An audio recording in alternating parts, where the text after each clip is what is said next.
কোরআনে রয়েছে নবীজির সামনে প্রত্যেক বান্দার যে আমল নামা রয়েছে রাসূলুল্লাহ সাল্লাল্লাহু আলাইহি ওয়াসাল্লামের সামনে সেই আমল নামা আল্লাহ তাআলা খুলে দেখাবেন।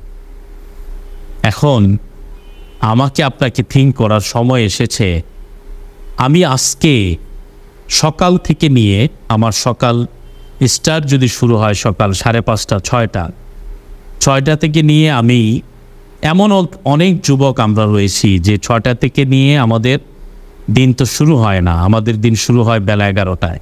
এমন অনেক আমরা রয়েছে, আমাদের অনেক ভাই বোন 11টা থেকে নিয়ে রাত্র 1টা পর্যন্ত আমি আমার যে দৈনন্দিন জীবনের যেই ফিরিস্তি, দৈনন্দিন জীবনের আমার যে রুটিন, আমি সেই রুটিনের যদি দিকে তাকাই, সেখানে রয়েছে আমার মোবাইল, সেখানে রয়েছে আমার বন্ধুদের সাথে আড্ডাবাজি, সেখানে রয়েছে আমার নাচ গান দেখা, সেখানে রয়েছে পর্নোগ্রাফি, সেখানে রয়েছে বন্ধুদের সাথে আড্ডা, সেখানে রয়েছে মাঠে গিয়ে বিভিন্ন মেয়েদের সাথে কিভাবে আপনার তার সাথে আমি মিশতে পারবো সেটা নিয়ে পরিকল্পনা, সেখানে রয়েছে সন্ধ্যায় বন্ধুদের সাথে চার চক্রে মিলিত হওয়া, সেখানে রয়েছে রাত্রে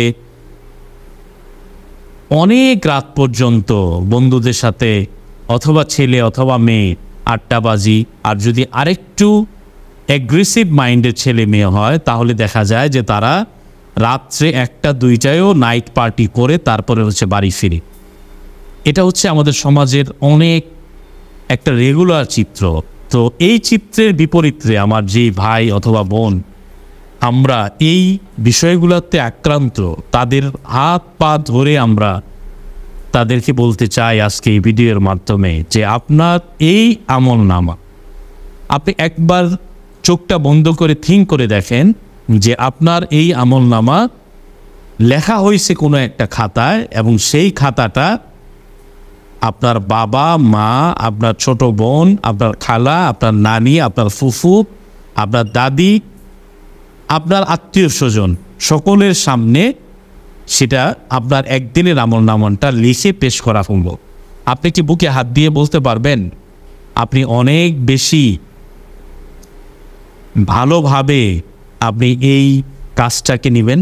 আপনি নিজেকে অনেক বেশি প্রাউড ফিল করবেন।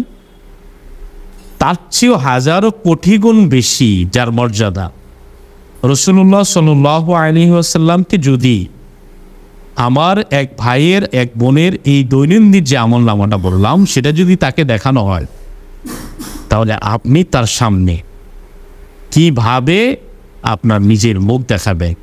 আমি আমার কথা বলি, আমার আমল নামা যদি আমার রাসূল সাল্লাল্লাহু আলাইহি সাল্লামকে দেখানো হয়, আমি বিলিভ করি, আমি ফিল করি যে আমি আমার পাপের যে বোঝা রয়েছে আমি রাসূলুল্লাহ সাল্লাল্লাহু আলাইহি সাল্লামের সামনে লজ্জায় দাঁড়াইতে পারবো না।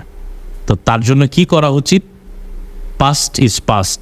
এখন থেকেই আমার আর আপনার উচিত নিজেকে শুধরে নেওয়া, এবং আমার আর আপনার উচিত রবের দিকে ফিরে আসা, যেটার আল্লাহ তাআলা খুব মায়া করে আমাদেরকে ডাকতেছেন যে ফাফিরু ইলাল্লাহ, তোমরা আমার দিকে ফিরে আসো, দৌড়াই আমার দিকে চলে আসো।